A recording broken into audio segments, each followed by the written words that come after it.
On December 2, 1978, alarms went off at the Athens Mental Health and Development Center.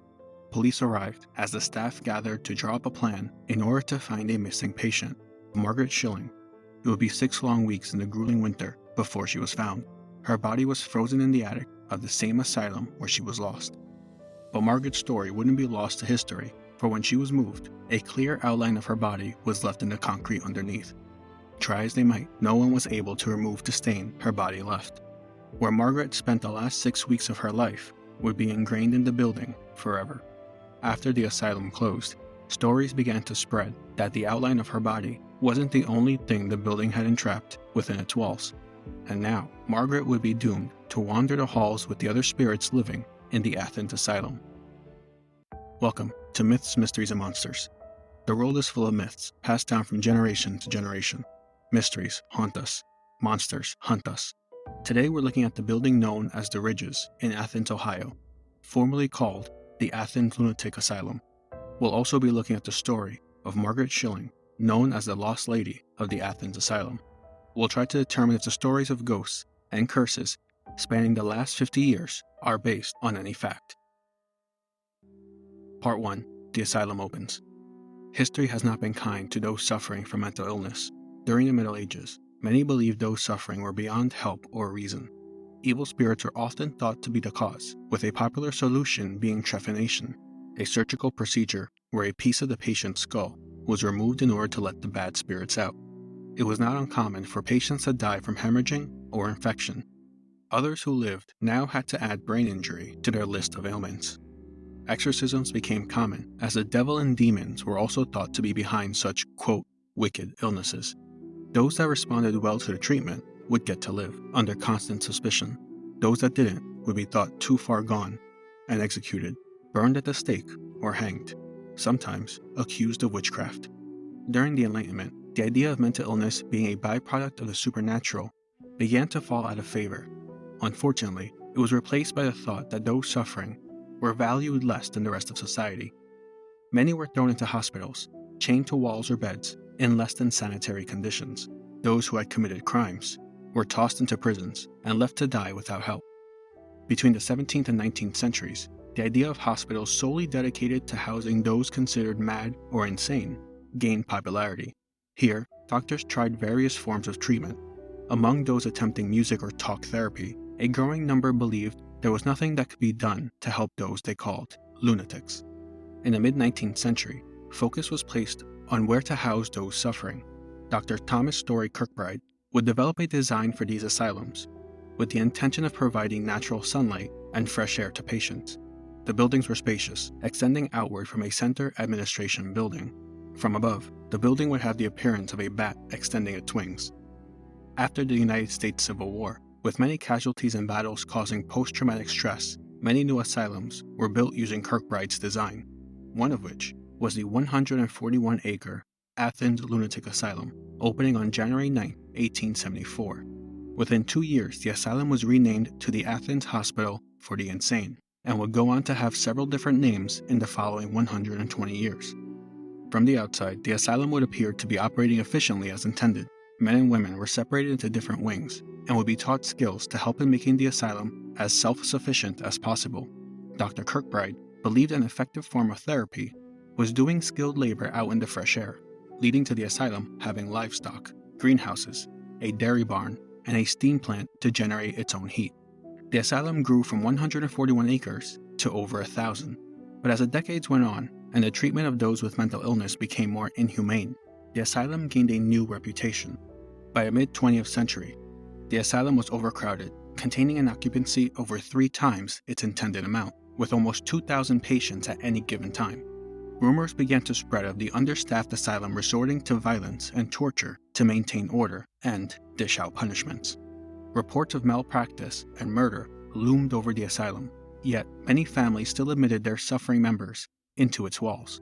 Men, women, and children were thrown in and forgotten by their families. Even when they died, their bodies went unclaimed and their names were lost to history. The grounds contained 3 graveyards, but due to budget cuts, until the 1940s, the stones contained only numbers. Of the 2,000 buried, 300 are still unknown today. Within the asylum, The treatments also reflected the inhumane punishments. Over 200 transorbital lobotomies were performed in the asylum in just 4 years. The procedure involved inserting a long metal pick between the eyeball and eyelid of a patient until it reached the bone of the eye socket. Then, with a mallet, the pick would be pounded, breaking through the bone, allowing it to enter the frontal lobe of the patient's brain. A sweeping motion with the pick would sever and destroy the frontal lobes, with some patients later experiencing pieces of their brain draining through their nose. All of this was done without anesthesia. Although many patients survived the lobotomy, many lost memories and aspects of their personalities. Some could no longer experience intense emotions, others were left unable to speak or move, and others eventually took their own lives. With all the stories and rumors, along with the changing understanding of mental illness in the 1950s, the asylum began to drop in patient numbers. For some time, it appeared the history of the Athens Asylum would be overshadowed by the depravity of other mental asylums in the country. That is, until one patient went missing in the summer of 1978. Part 2. The Story of the Lost Lady. Not much is known about Margaret Shilling prior to 1978. Being a patient for some time at the Athens Asylum, she was known to be friendly but a loner. Often, she would be found at the top of the stairs, standing and waving at the staff and patients who walked by. Margaret even had open privileges, meaning she was allowed to roam the grounds freely as long as she didn't leave the asylum. So when several staff didn't see her usual spot on the morning of December 2, 1978, no one sounded the alarm. But when dinner time rolled around and Margaret didn't show up, the staff now knew they had a missing patient. Within the hour, the staff had alerted police and begun searching the 1,000 acres. By the next morning, the headlines told of a missing patient. Police conducted searches outside the grounds, while the staff searched every room from attic to basement for Margaret.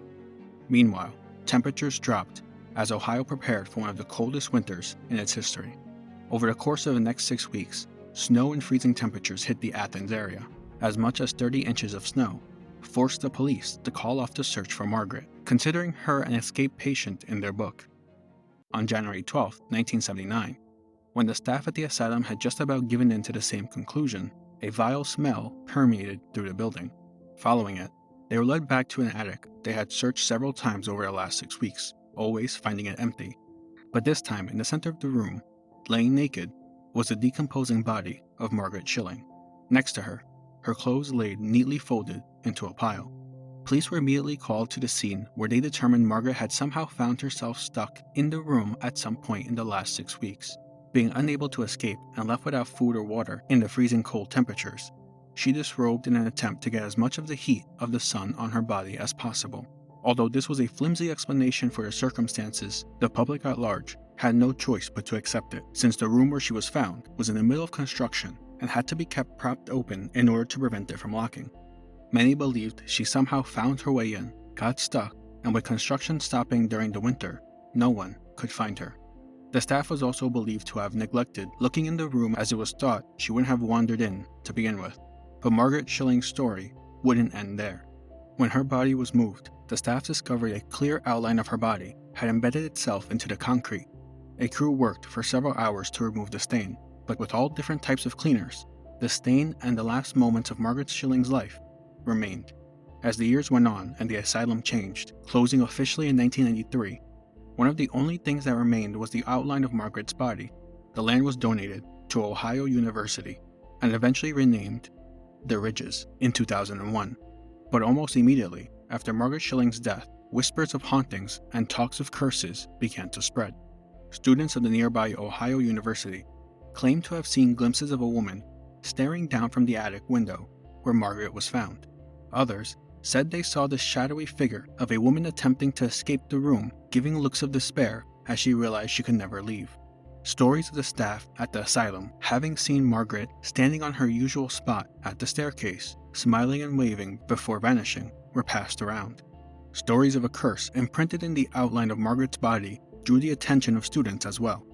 Many claimed the grief she experienced of her impending death caused the stain to become cursed. Just touching it would drive you insane in a matter of days. Groups of students would dare each other to spend the night in the attic. Only one, Debbie Southall, agreed to do so. On Halloween night 1979, Debbie gained entry to where Margaret died, and even touched the stain left by her body. The next day, something came over Debbie. Her personality changed dramatically, becoming distant and enraged at the slightest provocation.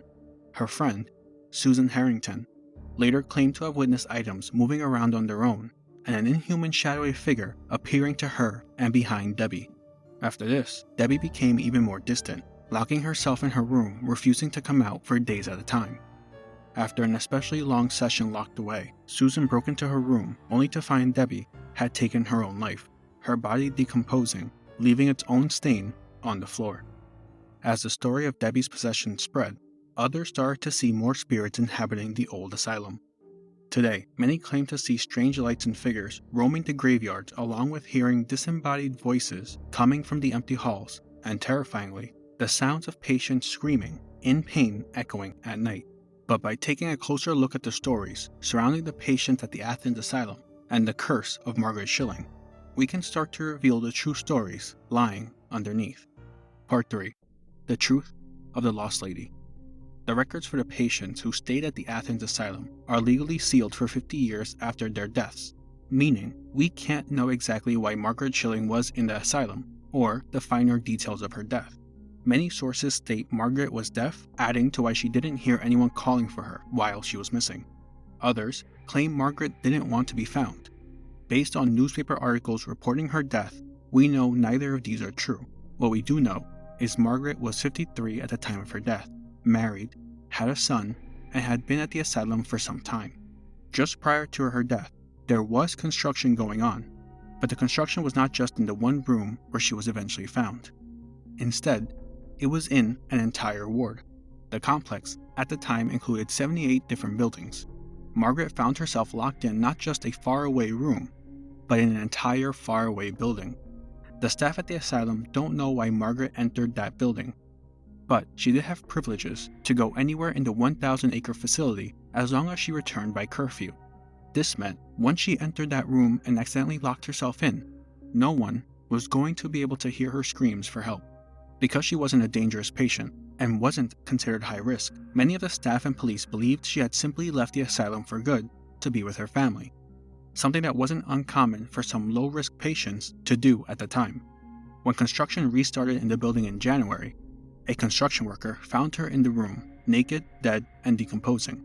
The coroner determined Margaret's cause of death was heart failure due to having to endure the freezing temperatures, which helps explain why Margaret was found naked.